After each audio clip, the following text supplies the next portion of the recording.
Do you know anything about STEM? What does STEM mean to you? It's just a little boring. It seems like kind of like a chore. I know it has like science and math in. Once they got to the math, they lost me. It's okay.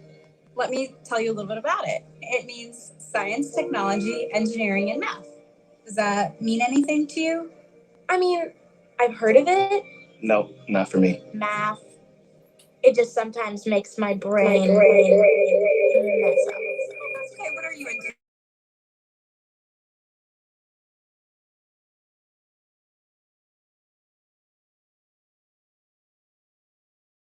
Love math.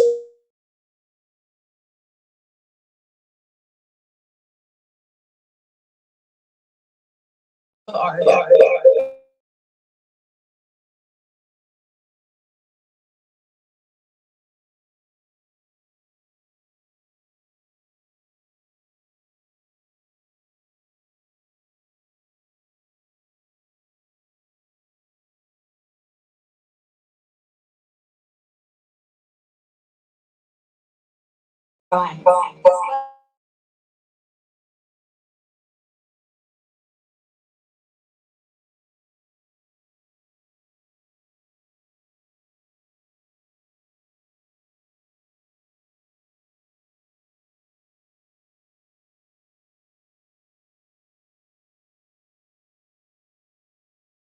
Engineered machines. Lasers can distress the fabric to reflect the latest fashion trends, and chemistry is used to develop new color patterns. The careers of today and of the future all involve science, technology, engineering, and math. Your favorite athletes are supported by sports science, using medical training and math to help them reach peak performance. Adventures and thrills are made possible through new tech and engineering to make these experiences safe and fun for all. Science and biology let us study and protect animals and wildlife. Even in movie making, tech and engineering are behind the development of the best monitors, cameras, and equipment. Your curiosity, problem solving, and creativity is exactly what's needed to thrive in STEM. So what'd you think? I thought that was so cool. Did you have any idea that STEM could potentially bridge the gap between your passions and a potential career? No, I really didn't. I'll be definitely doing a bit more researching on it. When you think of like all these like roller coasters and football games, I never thought of STEM. As far as the creative path that I want to take, I believe STEM is absolutely worth it. I think STEM is for everyone. If you find your passion and you find what you want to do, STEM can make it happen.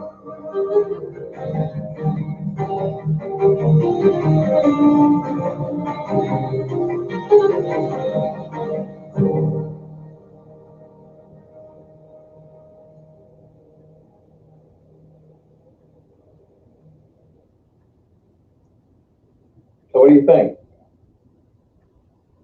There's a lot more to STEM than, and it's woven throughout a lot more than we realize, the things that we're interested in and how much it's connected in there.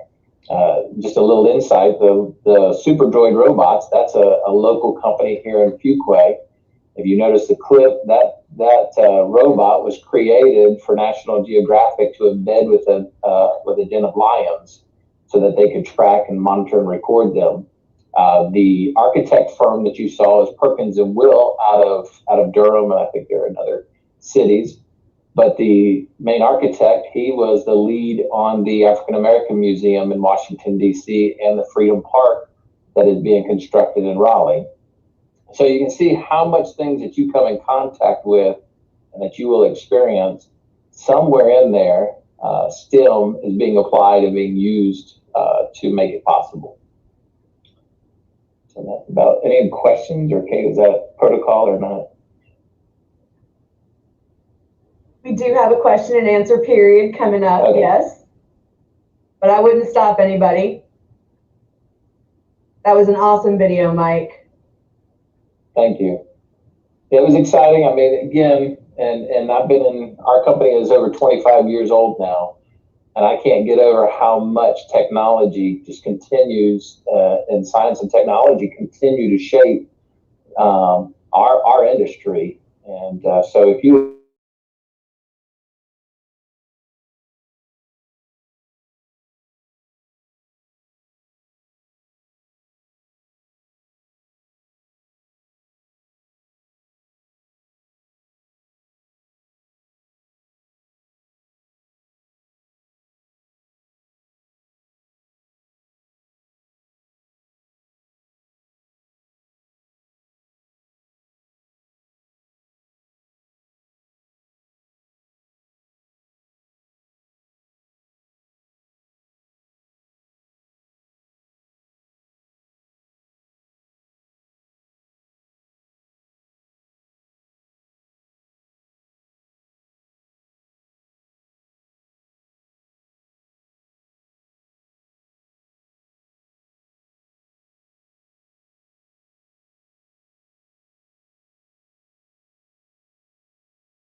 to give that some context. So what MES does is hire college kids to take notes for doctors. So as you're seeing your doctor and your elbow hurts and they're moving it this way and they're moving it that way, and does it hurt when I do this or does it hurt when I do that? There is oftentimes someone in the corner of the room that's got a laptop open and they are documenting the findings of the physician while the physician is doing their exam on your elbow. And they're doing that so that the physician doesn't have to remember all of the different findings and what they're finding with your elbow, and that the physician can just be present with you for your exam. Now, over the last 6 years, we've hired hundreds of young people right here in the Triangle. We've made them scribes. We've hired them. They have no experience like this. We give them the training to do it. And then they stay with us for a year or two. And then they go off and become nurses and PAs for doctors themselves. So in that way, scribing is just a stepping stone into medicine. It's a job where young people can get a one-on-one professional relationship with a physician. They can learn, like, what is it, so how does one become a doctor, right? Everyone that comes to us wants to be a doctor or a nurse or a PA. And so we're looking at these young people and they fall into a number of categories, right? So a small percentage of folks go to a 4-year university.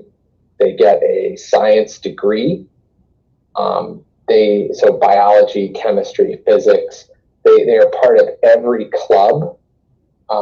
They get really good grades. They have a stellar GPA. They take what's called the MCAT. MCAT is nothing more than a SAT for aspiring doctors. In their senior year, they do really amazing on that. And then they get picked up for medical school as they finish their undergraduate. So they really have no gap year. They just go right from undergraduate into medical school. It's a really small percentage of folks that fall into that category.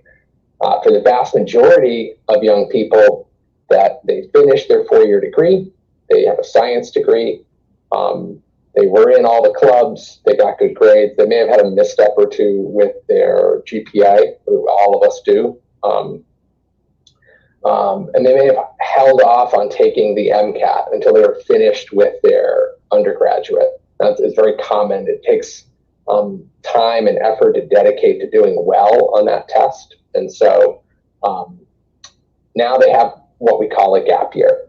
And young people can spend that gap year in a number of different ways, and medical schools are kind of interested in how you spend your gap year. So it's going to be something that they'll be talking about in an interview for that, particular medical school. So there's young people who are looking for something to do to augment their medical school application.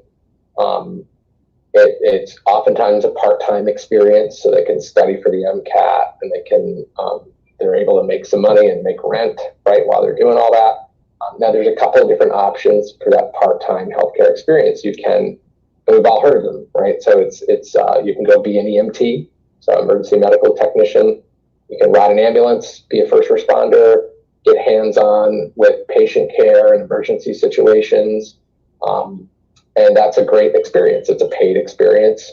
You don't get a lot of interaction with physicians. That's okay though.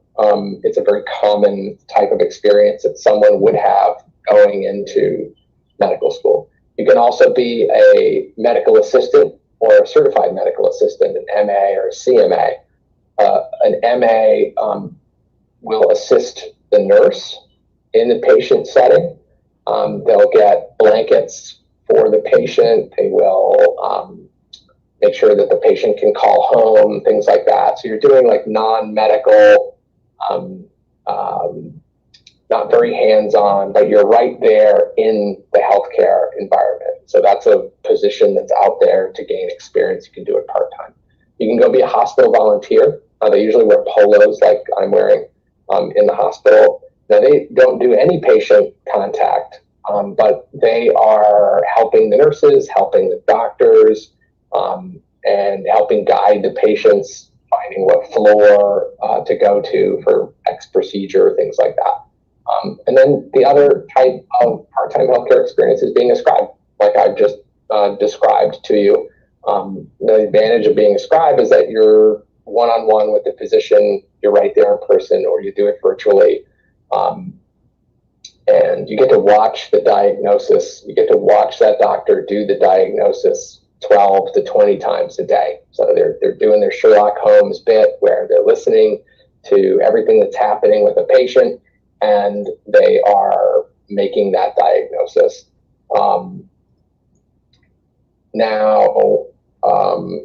As far as diversity in medicine, so no secret, you just Google this, right? It's Black and Hispanic Americans underrepresented in medicine, especially at the highest levels. So the levels that we're talking about, nurses, physicians, assistants, and doctors, they're underrepresented in med scribes too. It's something we're working hard to change, given talks like this.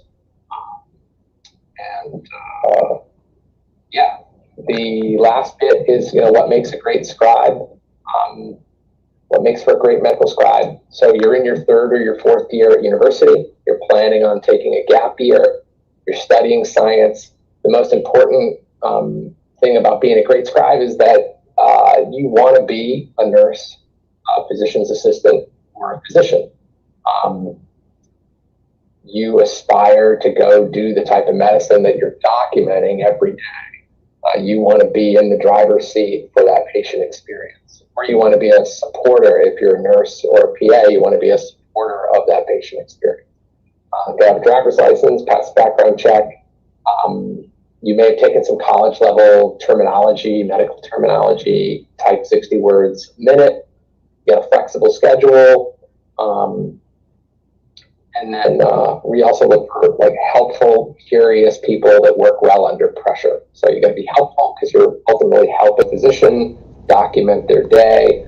I want you to be curious because we're going to throw all sorts of terms at you, and you're going to get thrown into a medical setting that you've never been in before. And so self-learning, self-guided learning outside of the work is really important so that you can come up to speed quickly.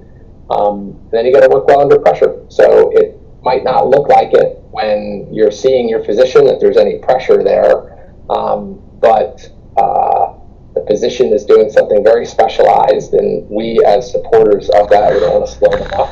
So we want to be able to come up to speed very quickly and to help them out. That's it in a nutshell. That's what we do. Again, right here in Fuquay, we support hundreds of physicians in the central North Carolina, have over 100 scribes working, and we've replaced those scribes because remember they only stay with us for a year or two. So we've replaced those 100 scribes several times over, and all young people, all getting into medicine. I've heard all sorts of stories from them on just the journey to get into healthcare. We know the role that we play, and that is a small one. It's right at the front end. A lot of the folks that come to us don't have a physician in the family, at first generation in medicine, and they're trying to find a way to get looked at for medical school. It's a very competitive process, but we found that with this kind of experience, this kind of scribing experience, it gives young people something really interesting to talk about in their interviews. They're surrounded by 100 or so folks that are applying with them. So there's this peer component to it.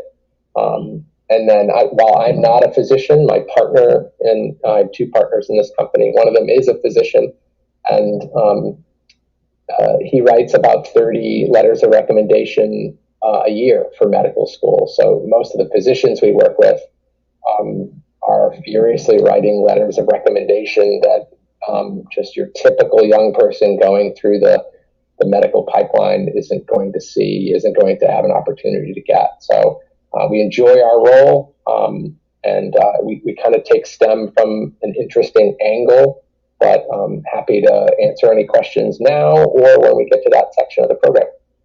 And thank you, Alex and Kate, for having me.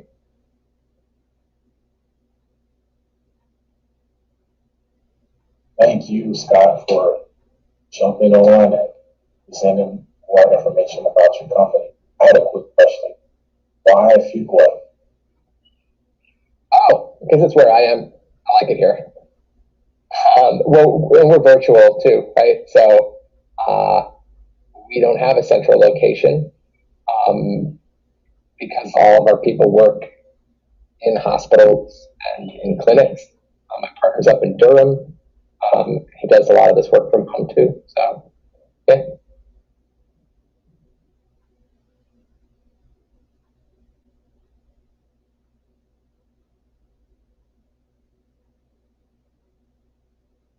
Awesome presentation. All right, so our next person is Arthur Stewart. Hello, everyone. Glad you can join us here today. Glad that you all have me today. My name is Arthur Stewart. A little bit about me. Believe it or not, I actually grew up in Fuquay. I don't know if I have any Fuquay Elementary people in here. Any Fuquay Rockets here? Okay. I'm a dad of a Fuquay. I'm a Fuquay Rocket dad. Okay. Yeah. I'm a dad of Fuquay Rockets. My boys came through Fuquay. Oh, well, no disrespect to the Lincoln Heights people, but I've had enough, I have my peers that went over there as well. It's definitely the better Fuquay school.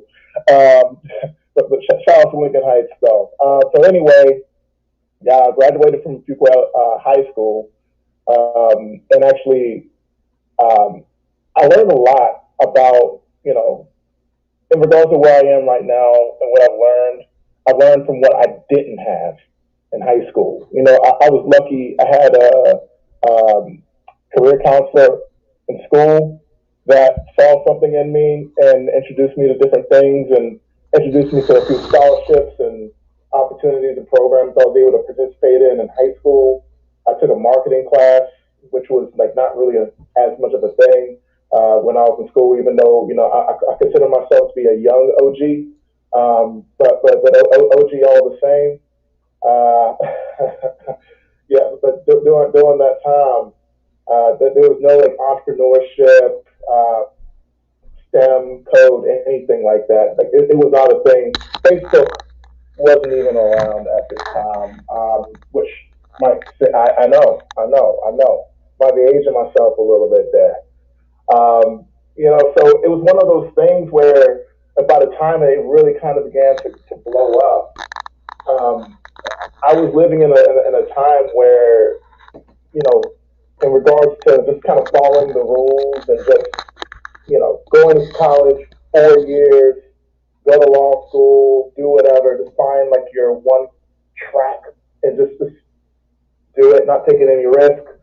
That was what was encouraged.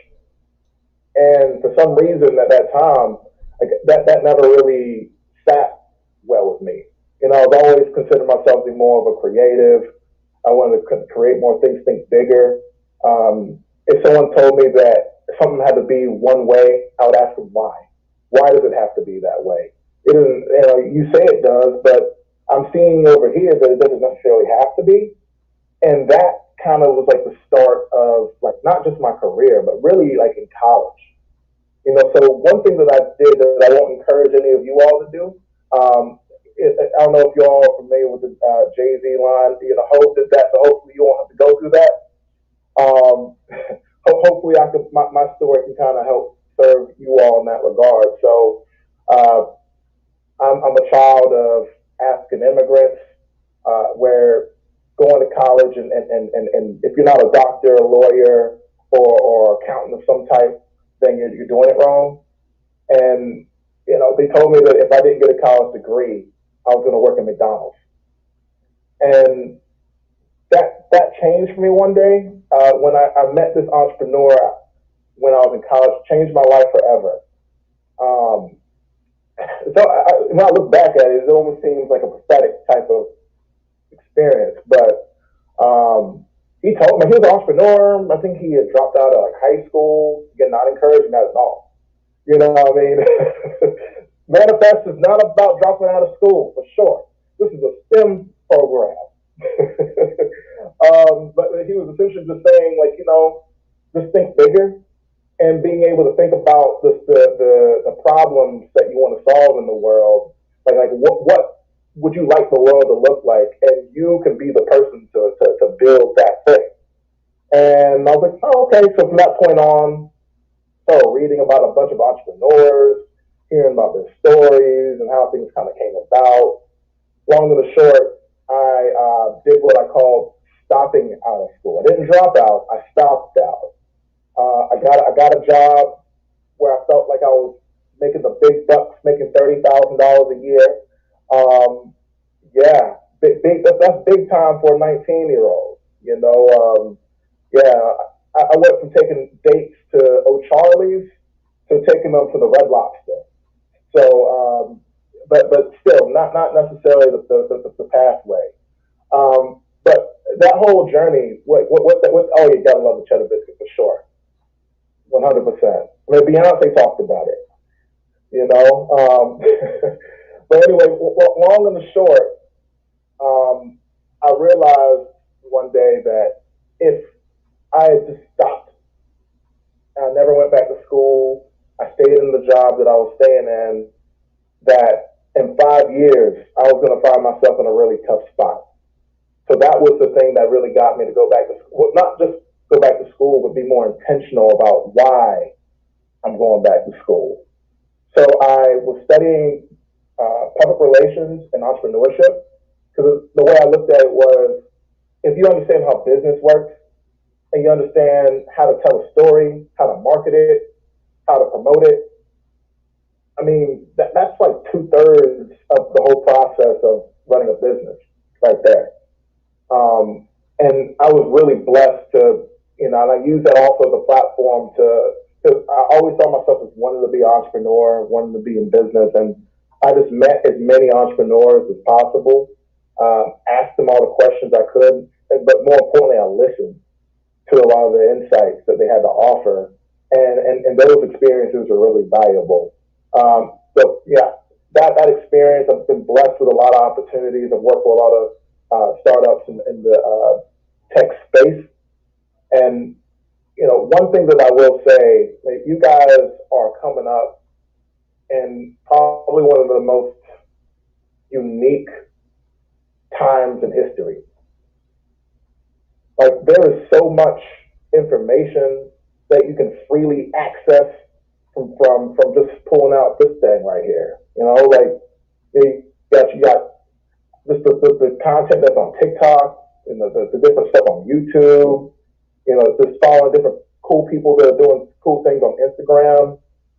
You know, like you're in a really special time to really be exactly what you want.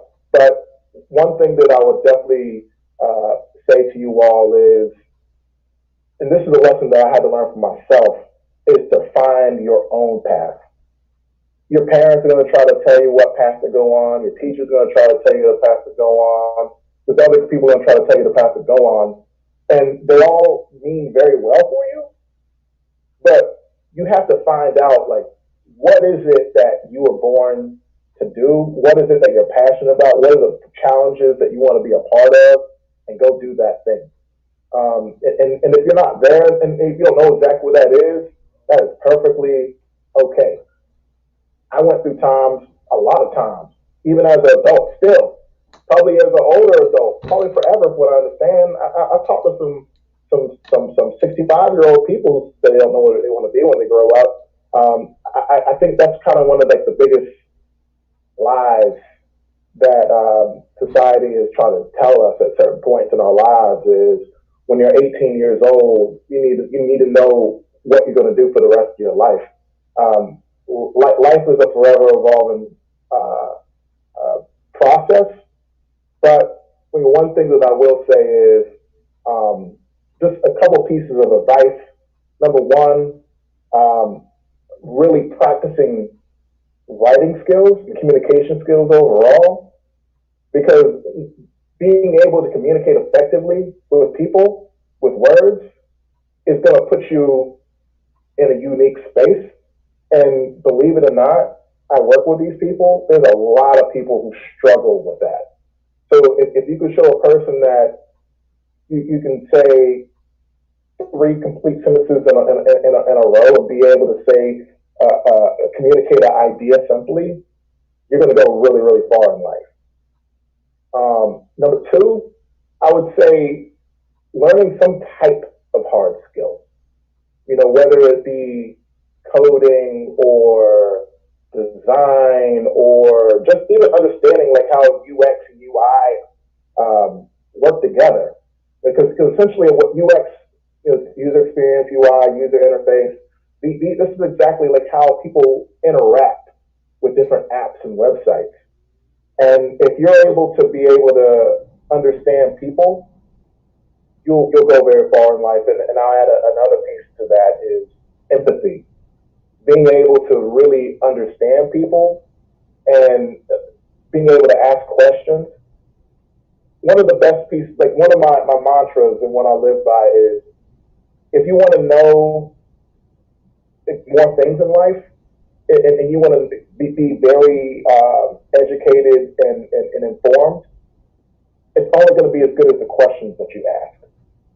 So just like take time and really figure out like what do you want to know and ask it. And not just the people, there's podcasts out there. There's a lot of the stuff that I've learned over time has been in podcasts, coffee meetings, outings is what I'll say. Outings. These are 3 areas that I feel like I've learned the most in regards to just how to these lessons more or less. So with that being said, find something hard, because understanding that the world that we're going into is becoming more digital, not less digital. Know how to communicate with people and understand, have compassion and be able to feel and understand where people are coming from, and you'll go far. I would love to be able to remain in touch with any of you guys. If you have any questions, want any feedback, you want to ask me some of those questions that you have, whatever, please follow me on Instagram, AugustStewart.NC. Get in touch with me that way. But I want to open the floor for any questions. And thank you very much. Awesome presentation. So now we are in the Q&A session.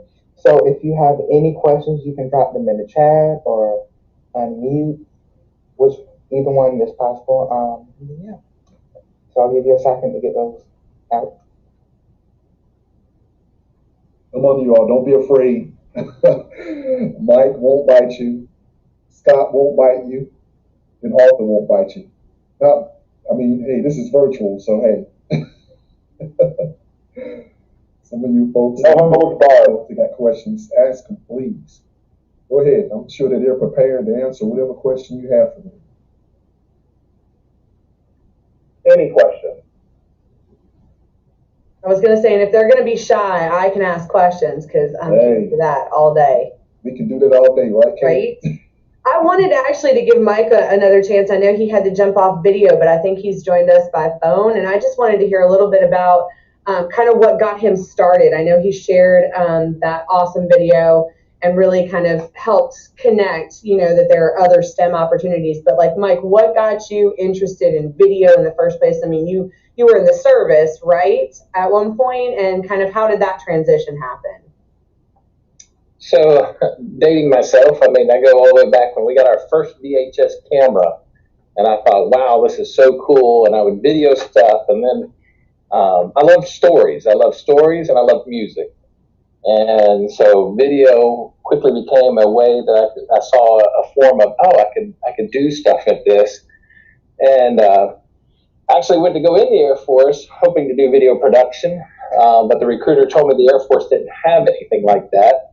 But my electronics scores were really good, so I should go that route, and I did. And lo and behold, I got sent to the tech school that was the very home of the video production training for the Air Force. So I found out real quick how the recruiter got me where he wanted me. So I honestly wanted, though, to do videos I wanted to do music videos. I thought that would be the thing that I would do. And in 25, 26 years, I think I've done 3 of them. But I really love storytelling, and I love gadgets. I love technology. I think that's why I've enjoyed production and seeing where it's gone. Create sets, like we're working on a project right now where we had to create a bubbling cauldron, witch's cauldron.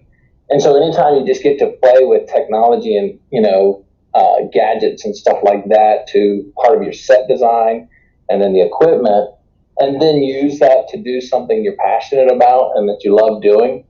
You know, my dad told me early on, don't confuse a well-paying job for a good job. He said, you can make a lot of money, but if you're miserable, there's no amount of money that's going to make up for it. And so I'm grateful that that time has proven true, that I get to do what I love and pursue what I love and try to use what I do now to maybe make a difference in some capacity. Hey, this is Ahmed. I have a quick question for you, Mike. You said, I mean, you've only done 3 music videos. Would you still be willing to do music videos? Oh, absolutely. Yeah, definitely. Good to know. Thank you, sir. That's the stuff right there that just makes my heart swell. Like, that's networking. Awesome. Yep, make that connection. Mike does incredible work. As a matter of fact, you just did a video for RDU, right? That is correct. We just released it on Monday. A campaign, you probably may see it on TV, encouraging people to get back to flying again. I'll definitely be in touch, Mike. Thank you. Yeah, I was just about to say that to Mike. Sounds like you're about to make quite a few videos this year. Sounds good to me. I also have a question for Mike. I wanted to ask, what would be the best way to get more experience with making videos and creating media to put out? And do you know where good places to get that experience would be? Yeah, that's a great question. And I think it was referenced just a little bit ago. You guys are very fortunate that you have so much at your fingertips to learn and to experience and to trial and error. I mean, my goodness, your iPhones these days are better video cameras than what I started with and spent a whole lot more money for when it comes to equipment. So start playing, start exploring, whether your passion is in the story writing or storytelling part of it, editing, coloring, whatever it is, building stuff. to start dabbling with it. I think that for me is always the important thing when I'm looking to hire somebody or we're bringing someone on as an intern, is do they have the passion for it? Because it's one of those things where you can tell when somebody loves what they do and they're just really constantly honing their skills on it. And then you've got tutorials, you've got all kinds of content out there that you can get in there and dive into. And then I'll be honest with you, no matter how many years you've been in it, I've got a team of people who have been in this business for a while, and we still go to that as a resource sometimes for learning new tricks and learning new things. So I'd say start there. There's a lot of different schools out there that offer great programs. And I would even say, even if your interest isn't necessarily even in the art side of it, as far as the storytelling, from a technology standpoint, oh my goodness, there's so many things, from the gimbal systems to drones to, if you enjoy working on the electronic side of things, I would even encourage looking into that, because that's only growing. There's only more and more demand for that coming.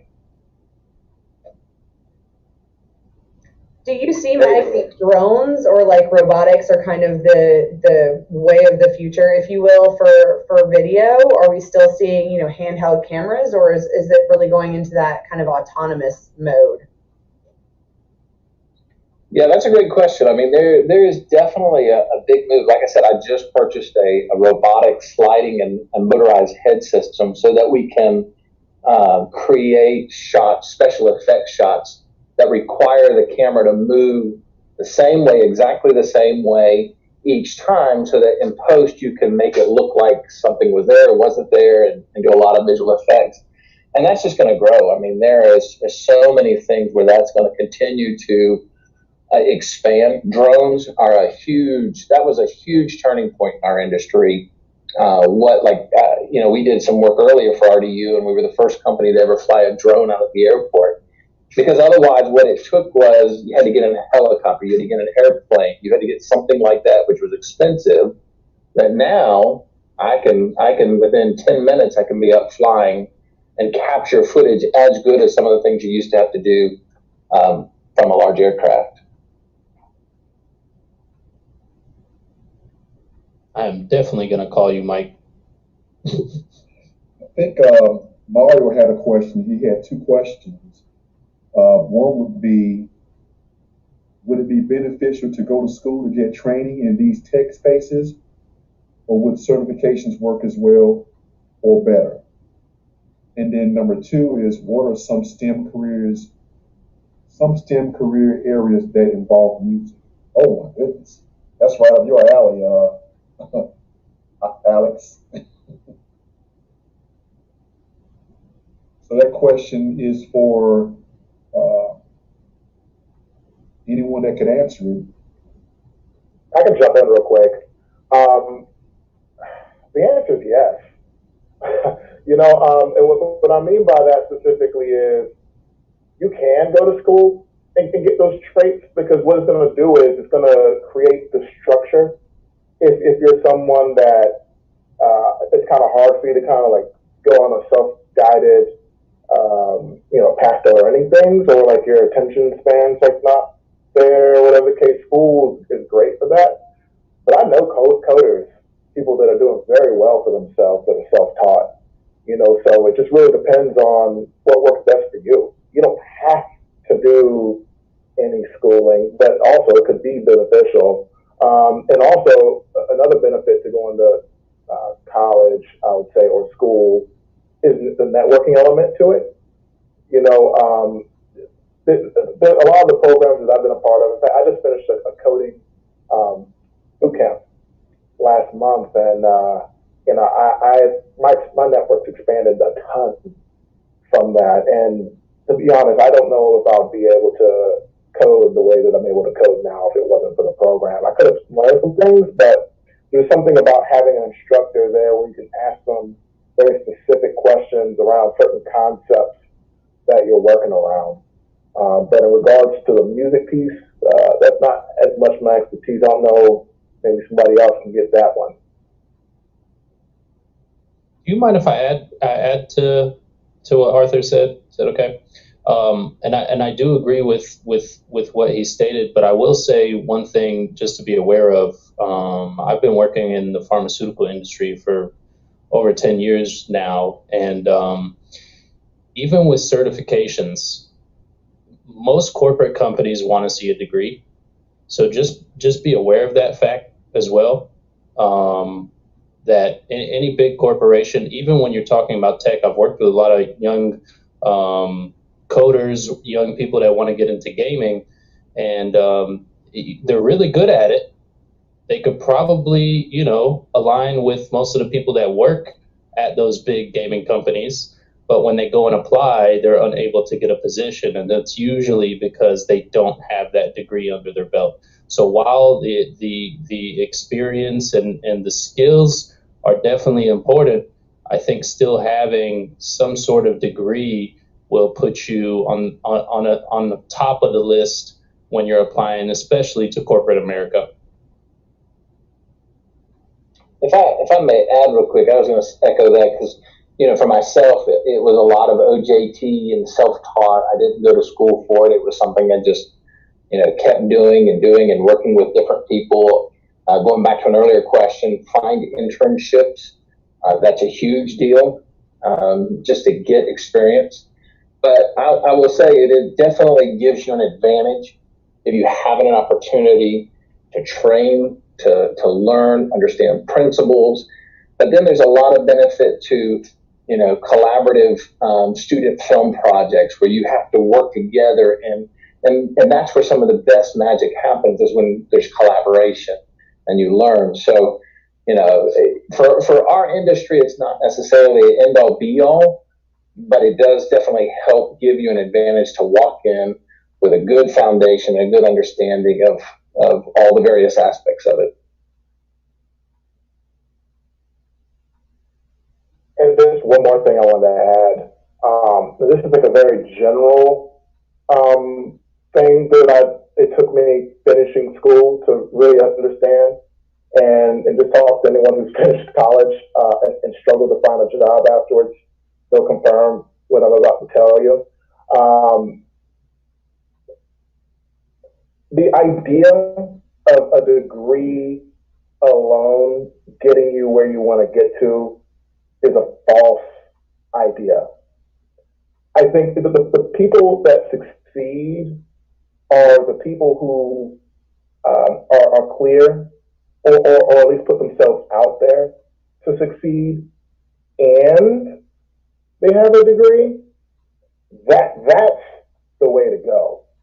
But one of the things that I, a lot of people were disappointed to find out was that just having a bachelor's degree was a golden ticket to a six-figure job. It's just not the way that it works. I wish it was that way. But it's really a matter of networking, building your skills, putting yourself in as many positions as possible to build on your skill set. That's what's going to get you where you need to get to.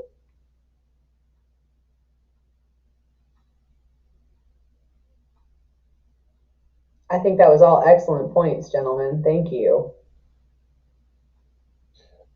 Really quick, I noticed there was a question a lot earlier from Patty. It's a very interesting question, actually. For anyone who doesn't know what they want to do, what's the best way to get exposure to a variety of options? Question. So if you don't mind, I'll give you my personal experience. Growing up, I had no idea what I wanted to do. I worked every possible job from high school, even through college until I graduated. I worked at restaurants. I worked at Best Buys. I worked at UPS. I worked everywhere. I did sales. I did marketing. I did everything. I had no idea what I wanted to do. Even when I got to college, I didn't know what I wanted to do. Thought I knew what I wanted to do. Switched degrees about 4 times. And the only reason I'm saying this is because you have to try everything to figure out what you want to do. Don't be afraid to go outside of that element. And this kind of goes back to Arthur's point, right? Is like, you go to school, you try to get a degree, you might not like it, you switch, maybe you take a break, maybe you do something else. And I feel like, again, just echoing what he said during his presentation, sometimes we feel like our parents tell us, okay, you're going to be an engineer, you're going to be a doctor, and that's what, and maybe that's not what you really want to do. And that's kind of the situation that I was in growing up. My father wanted me to be in medical, and I started medical, and I did not like biology. So there was no way that I was going to do medical. I just don't, there's nothing about the human body that interests me at all. So there was no way I was going to go into medical school, right? But I tried everything. And even till now, I'm a chemist. I got a chemistry degree. I don't do chemistry. I worked my way out of chemistry. I just got my chemistry degree because somebody told me that would be the strongest degree if you want to go into that type of field. You can work in anywhere, any company, every type of company probably has a lab, and you'll be able to get a job. But even then, I'm a chemist and a scientist and engineer now, but I actually like to do music. So it's like you never know what you want to do, but I think it's important to continue to just do different things. Be as diverse and as well-rounded as you could possibly be, and eventually you will find the thing that you love to do. And it's okay if it takes you forever to figure that out, or if you never figure it out, at least you're doing. Some people just love, like one sister of mine, she just loves getting new degrees all the time. That's what she likes. So even that could be, some people look at it like, okay, well, maybe I don't necessarily know what I want to do, but actually you do. You like learning, right? You like gaining knowledge, and that's there's a lot of people like that. So point is just, I don't think there is a rule of thumb about how to figure out what you want to do. I just think you have to go out there and experience it and be adventurous with your career, and sometimes take those risks. And it's okay to take those risks. But that was definitely a good segue as far as the music. So DJ Complex, drop some music for us as we go into our intermission. At this point, music always is a good thing here. Very good conversation, very good questions. And let's keep it going, guys.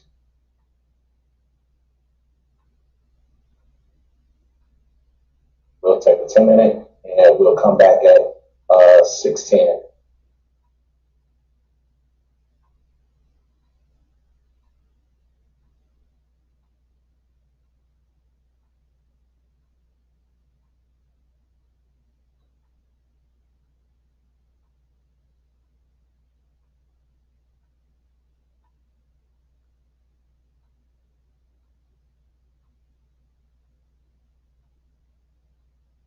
Can we talk during the intermission? Of course you can. Okay. Hey, Mike, Mike, do you mind putting your contact information or website or something like that in the chat? I can make that happen for you, Mike, if you want me to while you're... Oh, sorry, he's on the phone. On the fly. Thank you, Kate. You got it. And to transition, we're actually headed to Gastonia to my son's house for Father's Day. I love Mike's Facebook posts. They're like, I need 30 pairs of coveralls tomorrow, or I need like hubcaps, or it's always a random thing for a video project. It's very entertaining, Mike. Yeah, I get a lot of wild, like, what in the world are you working on now? Well, we had a test shoot this week, and we had a man dressed in a dog costume out in our parking lot doing some filming, and I could only imagine what our neighbors were thinking. And then out back we have, for another project, we have a couple barrels that have toxic waste on them that we added as props. So I get a lot of interesting looks of why did they have toxic barrels back there? That's amazing, Mike. That's amazing. And Scott, if you could put your information in the chat too, that would be great. Absolutely. Thank you. I really appreciate you all taking your time to do this. It's awesome that you're giving back to this community because, you know, one of the things that we okay? So I played and I played. It's Rihanna, but constellation is space. Voice, hey, doesn't stop and chase. Bath salt, why you speakers in the face? Bath salt, why you speakers in the face? Bath salt, why you speakers in the face? Bath salt, why you speakers in the face? Bath salt, why you speakers in the face? Bath salt, why you speakers in the face? Bath salt, why you speakers in the face? Bath salt, why you speakers in the face? Bath salt, why you speakers in the face? Getting how I live it. I live it how I get it. Count the money, bitches. I pull up with a limit. Like she ain't living. This shit got eyes get a sick. And this ain't a spirit. We ain't finished. I told you we won't stop. Body business. Like guns with your spinning. Way low to the top. Day one night. Tell the paparazzi get the lens right. Put the damn top online. Gotta have it on Holy Ghost style. Lean up, tell me where you baby. Tell me if you with it, cause I'm in it, baby. I haven't heard from you and I'm in it, baby. Just tell me what to do and I get it, baby. Gucci and Prada.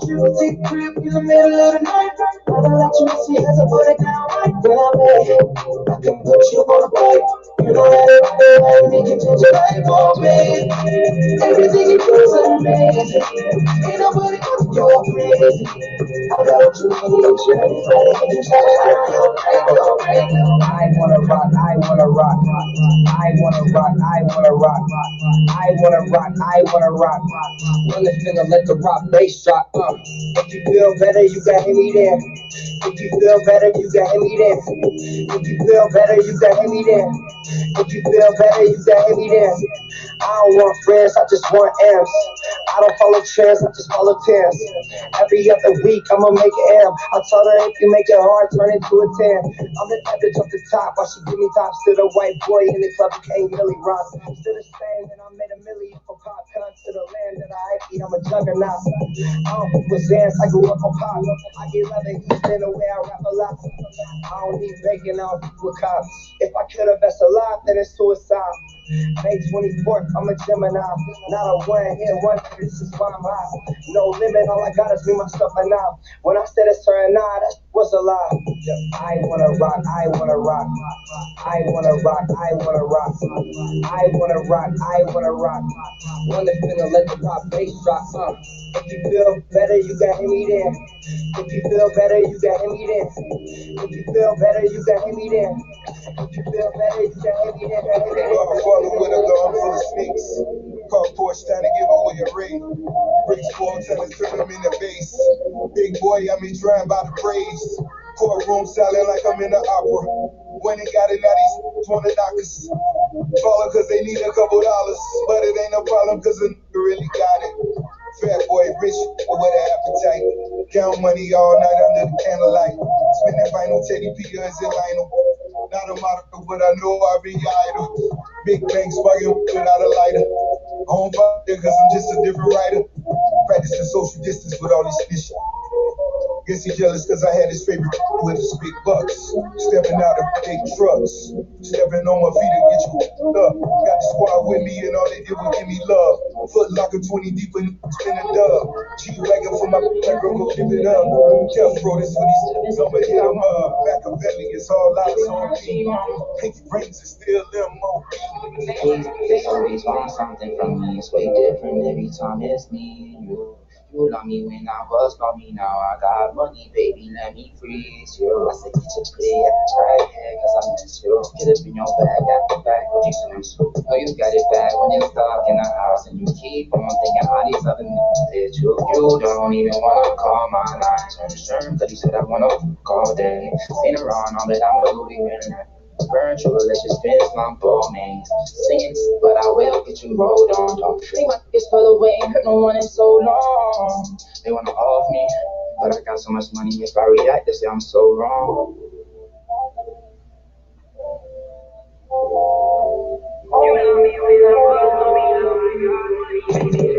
Baby, I wanna see how you gon' treat like I ain't see you. $100,000 cars with 9 keys.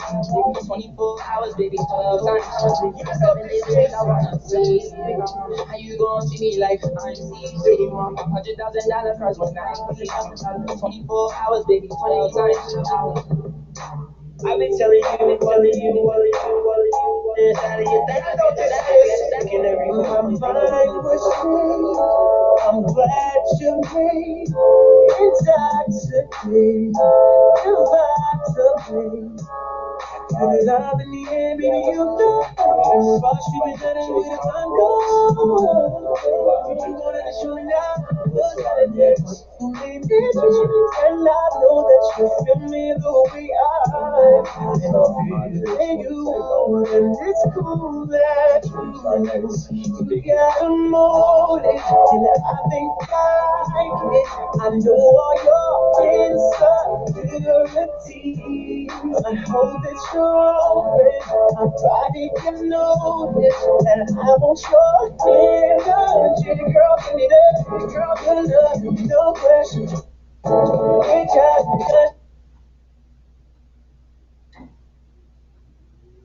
All right. Awesome way to start or end our intermission. Before I pass it to Andres, I wanted to say that this event that we're doing, we're highlighting the fabric of Fuquay-Varina.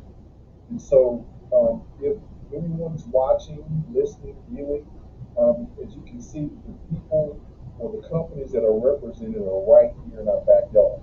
They're right here at Fuquay-Varina. So we are highlighting the fabric of Fuquay-Varina. This is just day one of doing that. And I thank you, Scott, for representing me as Scribes. Thank you, Mike, for representing Amazing Studios. And I thank you, Arthur, for representing the Fuquay Rockets.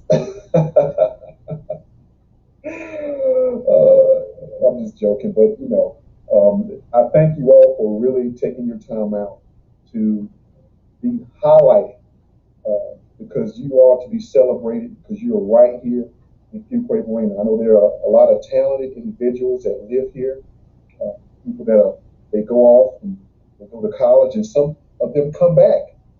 And so they're looking for opportunities, employment opportunities right here.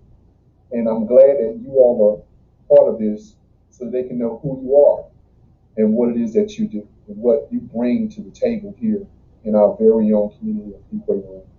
So Andres, let me pass it back to you, brother. It's all good. All right, we're going to go ahead and move forward. So our next speaker will be Wake Tech Applied Engineering.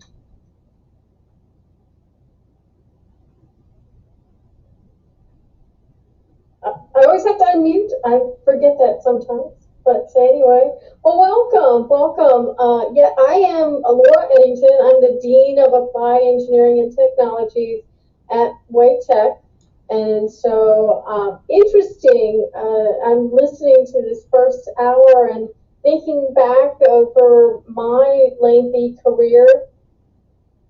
And just to give you a perspective, is I started my academic career in 78. I graduated in 78, so I'm going to date myself. And when I was in the 10th grade, my father, I announced I wanted to be an engineer. I was going to go to Virginia Tech, and that, I was going to be, a mechanical engineer, in fact. And my father was just totally opposed to it and totally against me being an engineer. And so he wasn't going to pay for my college, and I knew that. So I knew then that I was going to have to strike it out on my own and just kind of go against the grain of my parents on what my schooling should be. And I tell you, I encourage everybody, find a mentor, find somebody who will guide you through the process of becoming who you want to be, and hang on their coattails. At the 10th grade, my math instructor and his wife took me to UVA, to an engineering event. And I walked in there and I thought, oh man, this is really what I want to do. And it's what I strive to do. And you think about it, there were only about 5% of women who were mechanical engineers in the 1970s. Today, we have moved the needle to 13, 14%. Not a lot in 50 years. Okay, but, but again, when you find your passion, when you find what you want to do, find somebody to support you and get you through it. And it might not be just one person. It might be, I had an uncle. My uncle was so proud of me becoming an engineer. He would write me letters, send me articles. And that was another inspiration of somebody who was bolstering, yes, this is okay. I can do this. And so, it's a struggle. And, had I had a weight tech down the road, I might have gone that way first and then gone to the four-year institution. But at any rate, it took me 6 years to get my degree, but it was well worth it. It's been a rewarding degree. I did come out of industry about 18 years ago and started teaching. So, again, another rewarding degree, you got to go with your mentors. My high school instructor probably had a lot to do with me becoming an educator as well. So, so find that passion. At Wake Tech, we have we're the diamond in the rough. We've always been told we're the diamond in the rough, but we have many programs in the applied engineering. And so, you talk about STEM, you talk about hands-on learning, and if I can share, I don't know if I can share my screen. I'm going to try. That's okay. I heard in that wonderful Lenovo video about how students didn't like math and how they really wanted to use their hands and their artistic ability. And we have 14 different degrees in my division, and they range from architectural, where you're going to be working on doing artistic houses, you're going to be doing computers, you're going to be using the latest technology that is used in the field to interior design, where you're actually going to be putting together. I've seen some wonderful houses that they put together and interior designs. So if you like the artistic side of it, we've got that in our division. If you like to work with electronics and mechanical things, that we have programs in electronics, mechanical, we have construction management, we have civil engineering, and we have geomatics. And in geomatics, you guys talked about drones. This coming year, we're going to be adding drone technology to that program, because if you've seen some of the flyovers of the buildings, that is the wave of the future. So Wake Tech is very much on the cutting edge. We are going to be building a Industry 4.0 building. We're going to do a mini one on the South Campus, but we're going to do a big one, which is going to be an integration of networking and engineering and bringing together the communication and the programming logic of a building together. So we're excited about that. We also have trades. That is in my division. And so I always encourage my students that I teach, I said, you need to look at the world. Look at the world and look at the world differently than you did yesterday. Look at the fact that when you look at a building is made up of air conditioning, which we teach.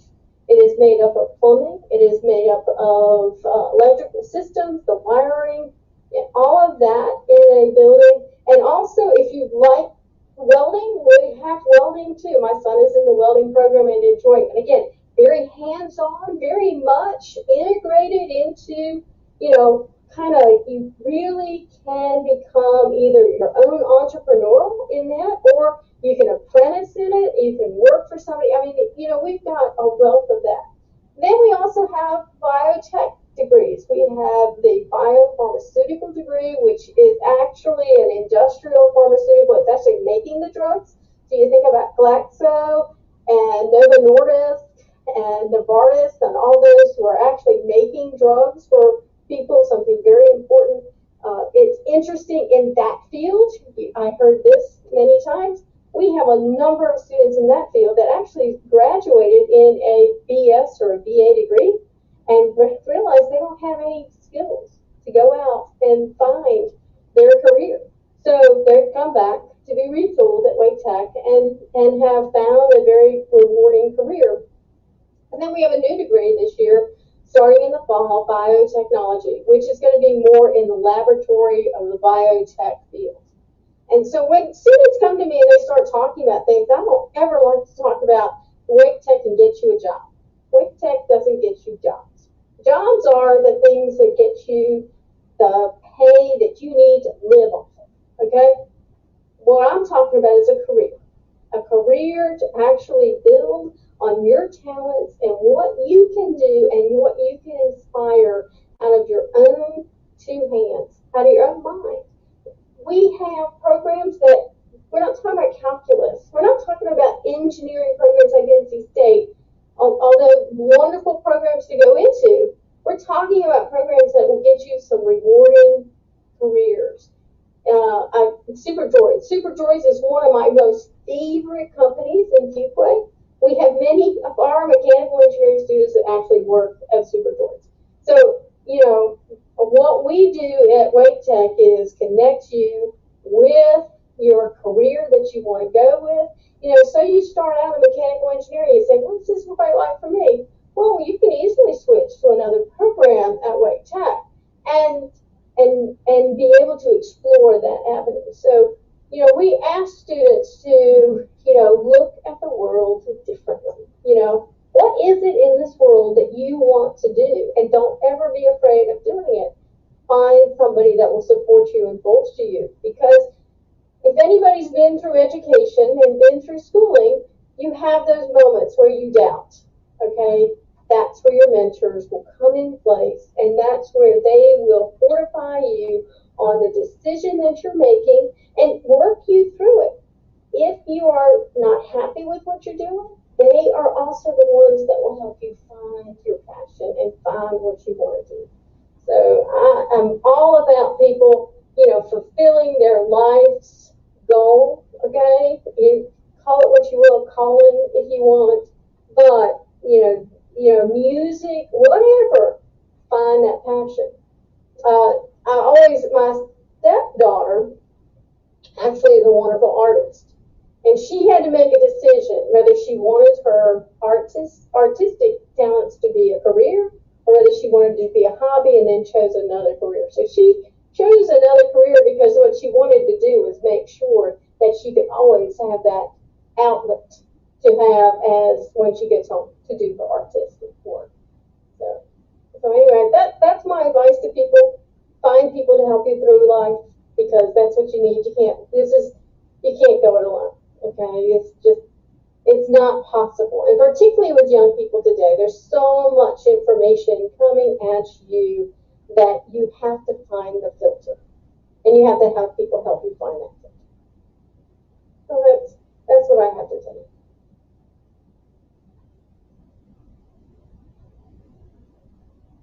Awesome presentation. All right, so our next speaker will be Wake Tech Gaming Department. Thanks, Trey. I'm Cindy Foster. I'm the program director for simulation and game development, and I love being last. I thought, gee, I really want to go first, and then I won't be as nervous, right? Because, you know, whatever anybody says doesn't put me in a position. It's been great to listen to everybody because my story is a little different. I went to college to major in English and journalism, and my goal was to teach high school English, newspaper, and yearbook. I don't even know if they do yearbook and newspaper anymore, but that was my thing. And I went to college, and I was 200 miles from home, and I was not the first generation, but my parents hadn't gone to college, but my grandparents, one set of grandparents had, so they knew about college. My parents really didn't know a lot about it, and 200 miles from home, went to class after the first, we did 10-week quarters rather than 2 semesters. After the second quarter, I was pretty sure I was going to go home because we were studying this one piece of poetry for about 3 weeks. And after about the first 20 minutes, I was done examining it as much as I was ever going to examine it. And professor said, "Oh, next week we're going to talk about stanza 2." And I thought, "Oh dear Lord, what am I going to do? This isn't what I want to do." And it ended up, I stumbled into an engineering friend who was doing computer programming. I went to visit him one afternoon, and he's at his desk and he's working. I won't tell you that it wasn't data entry on a computer. It was on sheets of paper at that point. But so what are you doing? And he goes, "Oh, I have this class I'm taking for my engineering course. It's computer programming." I went, "Let me see that." Told me about what the goal of his project was, and it was like, oh my goodness, every light that could possibly have gone on for me. This was it. This was problem solving. And I think the next week I went and saw my guidance counselor, my advisor, and I said, I can't do English anymore.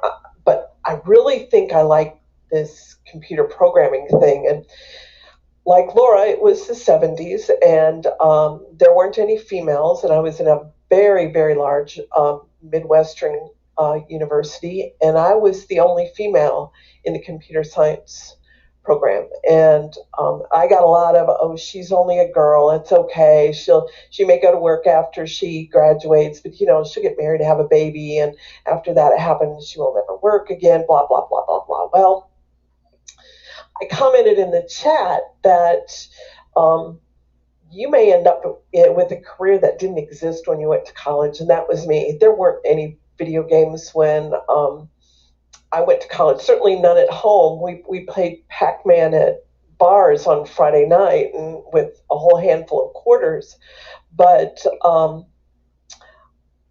whole bunch of different things in life happened, and I ended up at Wake Tech. And about 16 years ago, we started the simulation and game development program, and it's grown to be quite large. We have about 375 students. But what I want to tell you about is, that video that Mike showed with the girl who said, "Oh, I just like to play video games." That can be a career. And somebody says, "Oh, I just like to draw." That can be a subset of that career. "Oh, I think I want to be a computer programmer, but gee, I don't want to figure out, how much it costs to do X, Y, Z. I'd really like to be more creative." Simulation and game development is an option. And with a 2-year degree, you can get a job at Epic Games. We probably, over the course last 10 or 12 years, we've had literally hundreds of students employed by them, and we probably have maybe 40 students that are still there full time. They did the Fortnite dance in the hallway before the game was released. Our students work there and go to school. It's interesting because somebody says, "Well, I can't remember who it was, maybe I can't remember, doesn't matter."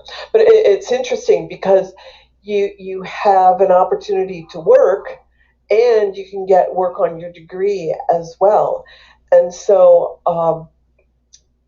I talk to a lot of students and a lot of parents, particularly, because they're going, they can't go to school, they can't earn a degree in computer, and they need computer programming. They don't need simulation and game development. Well, simulation and game development is more than creating the next Fortnite too.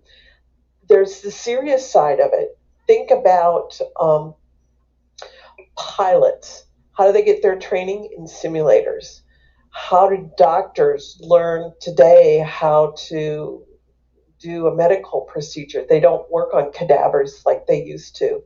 It's all simulations. And so the skills you learn in the simulation game development program teaches you that as well. And so we have a lot of students that go on and have worked at Research Triangle Institute out in the park, and they do a lot of defense work. We've had students go to work for Duke University to create simulations for their nursing students. Then we've had those that have worked on Tom Clancy games at Red Storm. We've had them work on the games that Epic Games has built. We've had students go work for Puny Human and Manji, and Insomniac Games here in town. We've had students go to the West Coast. We've had a few that actually went to work for Nintendo. I had one student that went to Spain and taught game development specifically for the Unreal Engine. That is the product that Epic's games are built on. So only a 2-year degree. In fact, we had one graduate that went to work for Epic Games who straight out of the chute was making more money than me, which doesn't say a whole lot for Wake Tech salaries, but the accomplishment that this young man has had. He used to be the janitorial manager at an apartment complex, and now he's doing what he loves at Epic Games as a programmer. So lots of opportunity, like Laura said. Somebody said, well, how do you figure out what you want to do? And I don't know if there's any young listeners, but we have something called the Career and College Promise program at Wake Tech. If you're a high school student, you can come in and explore Laura's engineering area. In fact, my grandson will be with you in the fall, Laura. You can come and try simulation and game development. There's a program that I think you can even do some of the welding, and I'm not sure, Laura can probably speak to that better, but there's lots of opportunities. You don't have to go all in and go to a 4-year institution and find out a semester in you hate it and now you owe a bunch of money. Come try it at Wake Tech, and if you don't like it, you're probably out less than $1,000. So there's lots of details I could tell you about. We have got a great grant that we were awarded about 18 months ago, and we're doing photogrammetry. We're looking at drones too, but for a different purpose. We are doing motion capture, put on that suit with the little balls and dance around the room, and we'll turn you into a character in a video game. We're doing animation. And we're offering lots of internships. So our grant is paying for some internships. We're going to do some great projects on campus. We've talked about doing an engineering project. We're going to work with culinary, which is going to be great. And we're actually doing some cybersecurity stuff too. And what we're going to do is build simulations to teach our students. So there's lots of stuff you can do with our degree as well. And those of you that are muted and faceless, but I see your names, I challenge you to ask a question. This is a small group. Ask away. Laura and I would be delighted to talk more about Wake Tech. It doesn't have to be our area, but there's lots of fields there. I can't even remember. Laura, do you remember how many different degrees we offer these days? Well, over 200 different degrees and certificates that we offer at Wake Tech. In my area just has 14, but Cindy, you have 2 within your own area, one artistic and one that is programming. Programming, and so depending on what you like to do, then you would choose that. But apprenticeship programs are also big at Wake Tech, and I always tell students, hey, this is an opportunity to actually be debt free when you actually leave the college. And you hear a lot of people who get that 4-year degree in lots of debt, and they can't find their vocation. Yeah.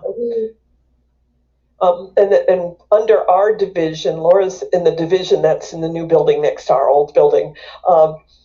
In our division, we have cybersecurity, we have networking, we have web development, we have graphic design, we have office administration, medical office administration, tons. I can't even begin to tell you how many degrees. That would be far more than Laura's 14, I think.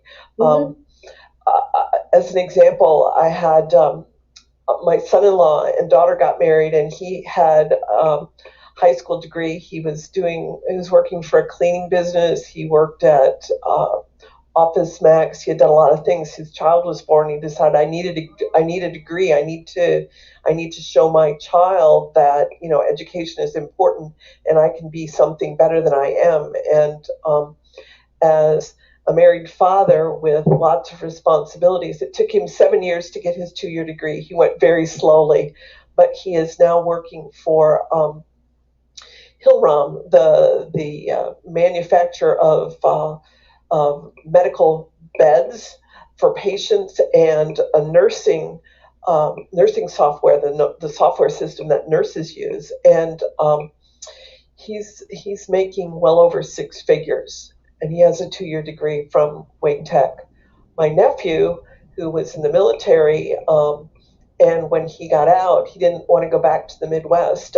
We told him he could come and stay with us if he wanted to go to Wake Tech. He could live for free, go to school, pay your way, whatever. He's working for Cisco, and with that 2-year degree, he's making a very lovely salary. So lots of opportunities. Just let your imagination run wild. Yeah, lots of. If you're interested in business, we have accounting degrees, we have logistics degrees, we have business management degrees, we have educational degrees in childhood education. We have, if you're interested in college transfer, that is one of our biggest areas. You could go into the college transfer, but understand when you go into college transfer, that's what you're going to do, is to transfer to college. So, it depends on where you are, where your station is in life. The 2-year degrees actually will get you a good career. And then we are partnering with ECU this fall. We are going to begin offering classes on site for the BSIT, which is the BS Industrial Technology degree. So you wouldn't have to go far. You just kind of go into the next building and you could start pursuing a 4-year degree. There's a lot of colleges that offer the online degrees as well. ECU is one big component of that. So there's lots of opportunities beyond the 2-year degree that if you want to seek the 4-year degree, you definitely can. And we also have nursing. Nursing. And that feeds directly into a bachelor in nursing at ECU, and you can do that all online. My son-in-law's sister has got her nursing degree from Wake Tech, went to work for Wake Med. Wake Med paid for her to get her bachelor's at ECU, and she never left Wake County. She did it all online. If you like working with automotives, then we have a huge Henrik Automotive Excellence for Automotives that just opened up, it just opened up, but we'll start classes in this fall. And that is all about repair of automotives. Its collision is up there, as well as on the southern campus, heavy equipment. If you like working with bigger diesel engines, the ag type of engines, then that's down there at the southern campus. Laura, doesn't the heavy equipment, haven't they interned at John Deere in Fuquay? Yep, that's very good. John Deere is a big component of the ag program at Wake Tech, and they sponsor a lot of students. So. I have a question, if you don't mind. And my wife is actually looking to change careers, right? So she was a teacher, and after having 3 kids, she no longer wants to be around kids. So, that's hard. That's a challenge for you, Ahmed. So, and she mentioned she doesn't really know what she wants to do. So given that situation, and if anybody else has similar situations, it goes back again to not knowing what you want to do going forward in your life. If she were to come to Wake Tech, what would be the best way for her to really get insight on all the different ways or all the different things that she can do? Wow. Would you send him to the Career Center in the ILC, Laura? I would, but at this point, I would almost say, come and talk to some of the instructors or the program directors in the areas. And then, like for instance, in our area, we can tour you around and get you in, seeing what the labs are and seeing what you feel comfortable doing. And then that I think would be a better approach than the career, because right now, Cindy, the ILC is kind of tore up a little bit. That is true, yes. So I would start there and start with actually talking with somebody within a division and just start that exploration of what you want to do. What does she like? That's always my first question. What do you like to do? Yeah. And if you don't know, then let's start with you don't know. Yeah, I mean, weekly I meet with students that have been in other fields and say, this is I think this is going to be my passion. And through talking, we can work out. A lot of times I send people to the engineering area. No, you really don't want to do simulation game development. Or, the question is, if I do the programming degree in under simulation and game development, could I go and work for like some regular business type company? And the answer to that one is no. Most businesses don't program projectiles in 3D space. They want an analytical analysis of something or other. So it's different. Web design to simulation and game development, or move to graphic design. It's kind of a fluid thing, because I've talked to a lot of people, and it ends up they leave my office and I've given them 3 or 4 other people to talk to before they commit. So we ask them questions. Do you like to work with your hands? It's always one of my second questions is, what do you want to do? Do you like to work with your hands? If you like to work with your hands, then are you artistic in any way? Do you like to draw? Do you like to work on computers? Because we have programs like architecture, which makes people manually draw, still the old school type of thing, but also then works into the computer world and works on the CAD systems. And maybe it's interior design, maybe you like that type of it. If you like electronics, you like to look at, I'm a real gearhead, so I like to know how things work and how things work together. And I worked on engines when I was younger, when you could work on them. So, but do you like that aspect of it? Maybe you like welding. We have lots of, not lots of women, but we'd love to see women in welding. And it's amazing how talented people are in welding. And, HVAC or electrical systems, you like wiring things up.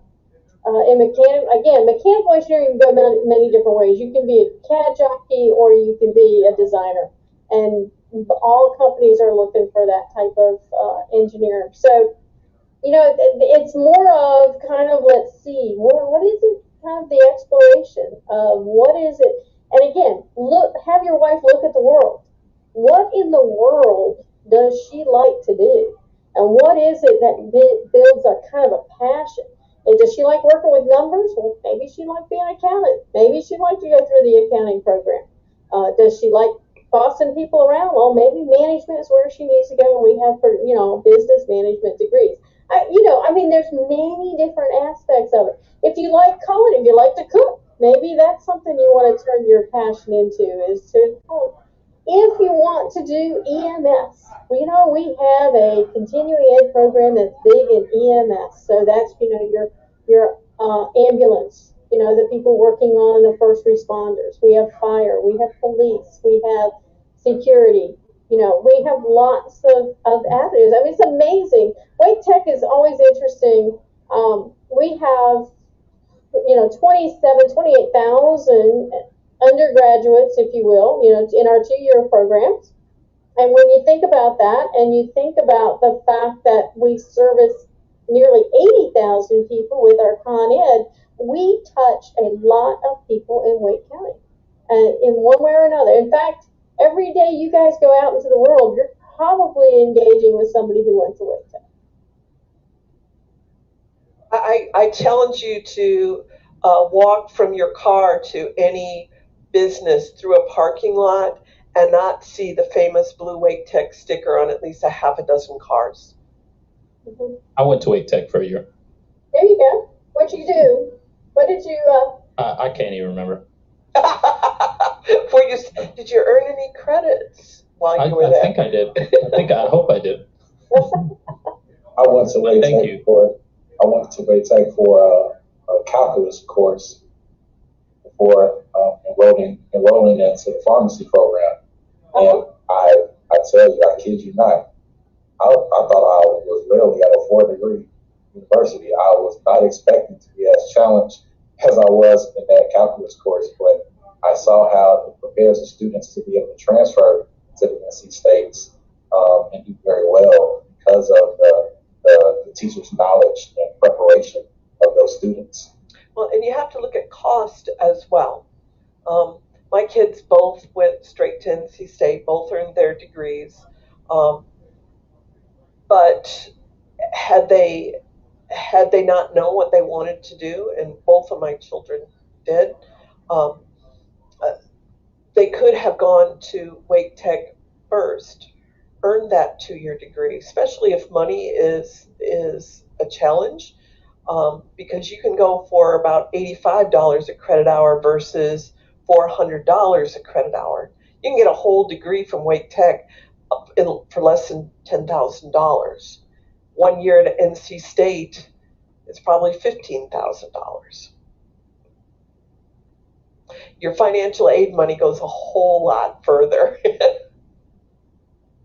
That is an excellent point, Cindy, especially if you're undecided. I know looking back, I mean, I'm an NC State grad. I'm very grateful for the experiences. Probably could have had a few less experiences, saved the money, figured out what I wanted to do at Wake Tech, and then moved on. And I will say, too, kind of Arthur made a point earlier about reinventing yourself, and just to say that I went back to Wake Tech after I graduated from NC State because I thought I wanted to do something different. I enrolled in the nursing program. I ended up deciding as soon as I was in a hospital that it wasn't for me. But just to say that Wake Tech is a great place to reinvent yourself as well. So even if you get into a degree program and go, wow, I'm here, I'm at a 4-year university, but I don't know what I want to do, this isn't working out, there are always opportunities to then, pull back and punt and try something different and go to Wake Tech and explore their programming too. Right, and your teachers can be great mentors. I know Cindy and I've worked together with students. I've been in the technology program, then I went into the college transfer program in engineering, and then went back to the technology program. But I can remember being in that engineering program and walking students over to Cindy saying, Cindy, this student really needs to be in your area. I mean, the depth of talent that was in that person's, and they were not sure they really wanted to go to NC State, but they really wanted to delve into their talent. And I was like, well, then we need to try, put you where people can help you, again, mentor that talent and be a fortifying of that talent and grow that talent. And I think also every kid that grew up in Wake County wants to go to NC State or Chapel Hill. And are you going there because you want to watch football on Saturday, or are you really set on a degree from there? Because I think that we get, like Kate said, we get a lot of 4-year degree people that come to Wake Tech to do what they want to do after they have their bachelor's degree. I've had people that come to me with $100,000 of debt from different colleges across the country and go, well, now that I've done that, now I'm going to do what I really want to do. And so there's nothing wrong with a 4-year institution. That's what Laura and I did first. That's what my kids did first. But wow, especially if you're first generation college student, and I think, Laura, you can attest to this, it's hard when your mom and dad don't understand what it takes to be a college student. I had a student a few years ago who parents said, well, you're only in class 20 hours a week. That means that you can come home and you can babysit your sibling and you can work 15 or 20 hours a week. And I went, whoa, time out. When are you going to study and when are you going to do your projects and so on? And being a full-time college student is a full-time job. And so you have the support system. We also have clubs and things. that you can get involved with it. So it isn't, you go to campus, you go to South Campus, and then you come home and you never see anybody or meet anybody. Our program, and I'm not sure about Laura's program, those students become friends for life. They work together, they work on projects together, and they become very close. So it's not like some people's idea is you go, you don't meet anybody, you get your education, and then you go get a job. So networking is huge. Talked about networking outside, networking while you're in school is great. We get Epic Games or recruiters come to us probably 2 or 3 times a semester and say, hey, I need 10, I need 15, I need 20 students. And there's some times where you can give that reference if they've done some things outside of the classroom that you can talk about. So there's lots of things. Yeah, there are. And I think if you've ever been to a 4-year institution and you've been to Wake Tech, there is far more of a one-on-one relationship with your instructors at Wake Tech than there is at the 4-year institution. And so, and also we are engaged in our employment, areas. So, where we're expert at teaching, we're also expert of knowing where to place students. And so we have virtually 100%, if not 99% placement from our programs into industry, and it's good industry. It's good careers that people can launch from Wake Tech. Well, this has been wonderful discussion. So much golden nuggets have been given by the presenters. I just want to say thank you guys for just all the information you provided to our students and even to those who might consider going back for something else. Actually, I'm kind of interested in the gaming aspect. Mom's always said, can't play games and make a living off that. Put them games down and pick up that book. Well, I think she was wrong because it looked like I might actually go back to the game. Okay. But I stuck my email address in the chat in case anybody's interested. That's awesome. Laura, do you want to do the same? Yeah, I'll do the same thing. Thank you, Cindy. I was just typing to ask. Nicely done, ladies. Sorry, quick question, if you don't mind. In the music field, do you happen to know what kind of courses Wake Tech has as far as music, like maybe music production, or you guys have classes like that? There are some classes in music. I know I've seen students bringing their keyboards into classes and doing something on those. They're not in my field, Cindy. Do you know a little bit more about it than I do? We have done a little bit of that in the past. We've gone away from it because the music part of game development is mostly contract labor, and it's a short.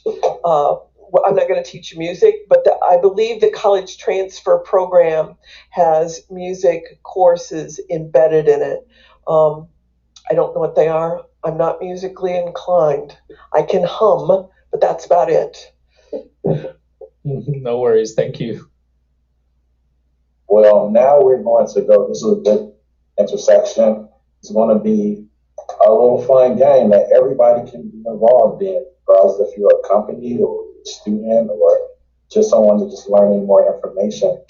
It is called a STEM 16. So it's going to be a rapid fire of questions, and you will put your answer in the chat box.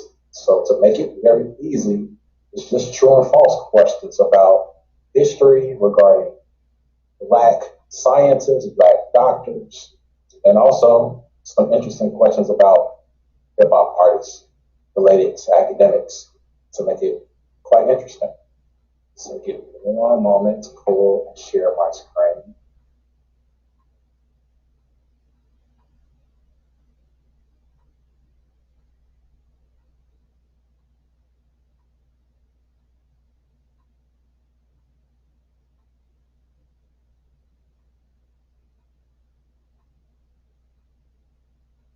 Okay. so everyone can see my screen.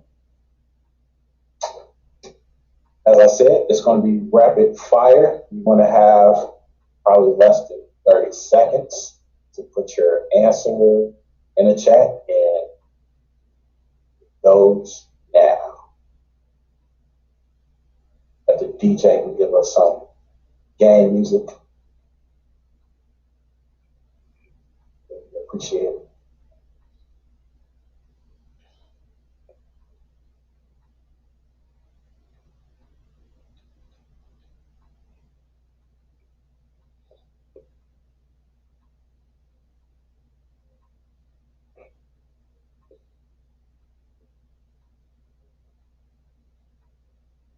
Drop top Porsche, rolling on my wrist, diamonds up and down my chain. Cardi B straight stunning, can't tell me nothing. Bossed up and I change the game. It's my big phone, he got all them girls shook. My big fat, got all them boys cook. Want some dollar bills, not be popping rubber bands. You know, stand to me while I do my money dance. Like, okay. Oh yeah, we living up and up and getting paid.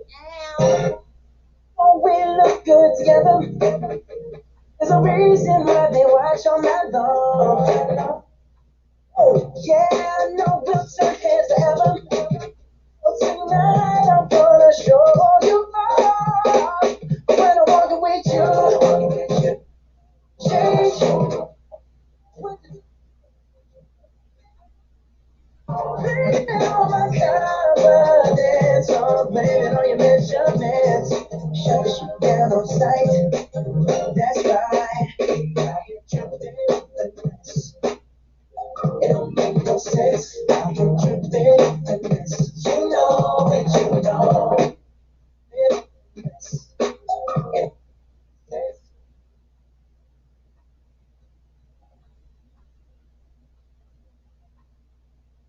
2021, time to bring the light in.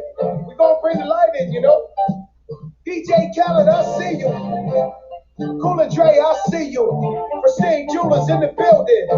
L Boogie, Loretta, Torella, Supplies, let's get it. On that sunshine, boy, I think I need that back. Can't do it like that. No one else gonna get it like that. So what are you?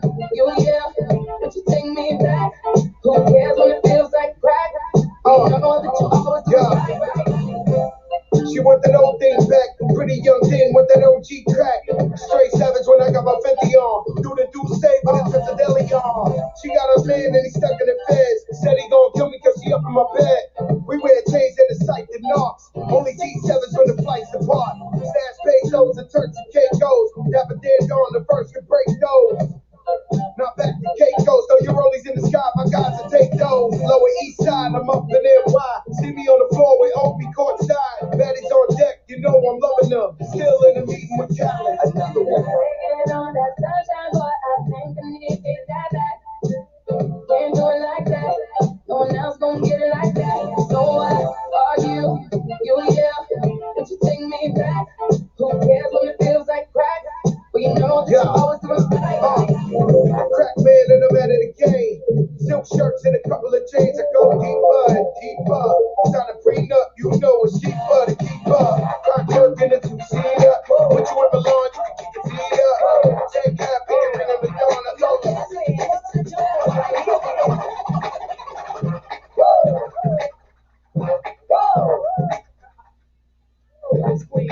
Jump off. I've been gone for a minute, now I'm back with the jump off. Goons in the club, case I'm jump off. Back up for the high with the pump off. In the graveyard is where you get dumped off. All we wanna do is party and buy everybody at the bar Bacardi. Black Barbie dressed in Bulgari. I'm trying to leave in somebody's Ferrari. Spread love, that's what a real mob do. Keep it gangster, look out for the people. I'm the wicked picture these. You better kick the beats. Or out on the beats. We the best, still is room for improvement. Our presence is felt like a black panther movement. 7 quarter to 8, back to back, and I'm sitting on chrome 7 times.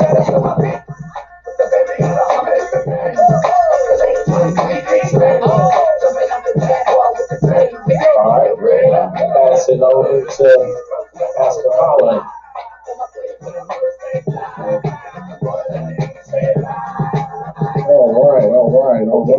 in the spot where I wanna be. Money spent, This has getting been rich, amazing. fun at me. Just the way I like it. Funny's turning something. This has been an amazing opportunity for our youth here in the Fuquay-Varina area and anyone that tapped in from afar. We hope you all are taking full advantage of the contact information that's been displayed by Laura and Cindy from Wake Tech, as well as Mike, Scott, Arthur. It's all about connections. You know, this is a networking event that we have put on, but without further ado, I wanted to make an announcement. We have Andres Jordan. I wanted to make sure that I highlight him. He is an amazing young man. Alex and I had an opportunity to interview him, and he gave us a brag sheet, and he did not even need to really give us a brag sheet because he's very visible in the community. He is, I ain't gonna say was, I'll say he is because the school year has ended, but he is considered to be the president of the Black Student Union out at the high school. So I'm saying he is because the next one has not been elected. So he'll pass the baton on over to whoever that individual will be next year. He's been on the AB honor roll for quite a while, and he's a leader. He's part of the National Honor Society, the Photography Club. I can go on and on. He serves at his ministry, in the media ministry and the music ministry. And so with that, Alex, we understand that Alex represents brainstemology. My brother Jay Dwayne, he represents Love is a Parable, and our ministry of the New Covenant Christian Center, we have already given him a scholarship in the valued amount of $300. And we know that he's going to use it well. We hope for it to be able to grow for the next individuals that will come behind him. We've also given a $300 scholarship to Jordan Bass. He graduated from Wake Christian. Currently he's not here because he's dealing with football. He received almost just about a full ride scholarship at Furman University. But we've given him a $300 scholarship to use it any way that he sees fit. We understand that traveling back and forth between Greenville, South Carolina, and here, it's going to probably be rough on him. So we've done that. And there's a program that brainstemology has birthed throughout all of this, which is called Youth Mob, Matching the Youth with the Boss. There are two young ladies that we interviewed, Sierra Baker as well as Atalia Hardy. They are awesome young women. One attends Pembroke University, and the other attends Peace College. I'm sorry, she attends Peace College, and both of them are majoring in criminal justice. And so they're going to do amazing work. We can't really lay out what opportunity they have because it's within law enforcement, so we have to be very discreet on what we say concerning what they're doing. But we just thought that we would make these announcements to let you know that we are very serious about what we are doing. This is not just some fly-by-night or a one-time event that we're doing. We're going to continue forging and moving forward, making sure that our youth, or the youth of Fuquay-Varina, have opportunities to network and succeed. So we thank you all. I'm not sure, if Alex, if you have another announcement or not. I want to go to Kate. And I will not hold us up with announcements, but I will say thank you, Pastor Holland, for all of that. Just to echo what you said, this is not a one-off. This is not something that we do here today and then we all walk away from it. I think if there's anything I'd like you to take away from this is that any of us are here if you need anything. I know my field at the moment is nonprofit, but I worked in an engineering company for 12 years and I was a financial advisor for 3. And so you've got a lot of talent and skill, a lot of experience. on this panel today. Thank you to everybody who joined us. Thank you to the students who were here and listened on your Friday afternoon. Yeah, this is a community, and it will continue. And so my only other plug would be for tomorrow, really. So join us as the music and art portion of this festival kicks off. 12 to 2, you can live stream it.